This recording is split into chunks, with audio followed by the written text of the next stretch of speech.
ফেব্রুয়ারিতেই নির্বাচন, মার্কিন গণমাধ্যমের নিবন্ধনে লিখলেন প্রধান উপদেষ্টা। মঙ্গলবার থেকে ডাকসু নির্বাচনের প্রচার শুরু, চলছে প্রার্থিতা ফিরে পাবার আপিল। গুম খুনের জন্য দায়ী শেখ হাসিনা, বিচার হবে দেশে, বললেন মির্জা ফখরুল। পিআর পদ্ধতি ছাড়া নির্বাচন হতে দেওয়া হবে না, ইসলামী আন্দোলনের আমির। প্রাইভেট কারে বৈষম্য বিরোধী ছাত্রদের তল্লাশি, মাদক দ্রব্য সহ ৩ জনকে সেনাবাহিনীর কাছে সোপর্দ।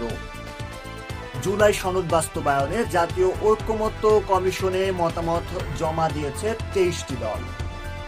মেঘনা নদীতে মিলল সাংবাদিক বিভু রঞ্জন সরকারের মরদেহ। ফেনীতে থানার ৩০০ গজ দূরে দুর্ধর্ষ চুরি, উধাও ৪৫০ মোবাইল। হো হো করে বাজারে বেড়েছে শাক সবজি, মাছ মাংসের দাম। মোশাররফ করিম সহ এক ঝাঁক তারকা শিল্পীদের জন্মদিন আজ।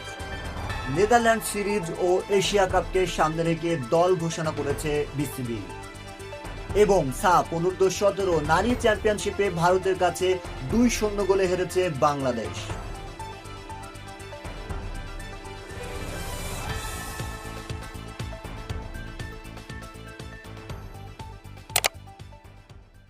সব খবর ১ মিনিটে দেখতে চোখ রাখুন ১ মিনিটে আজকের সারা দেশে।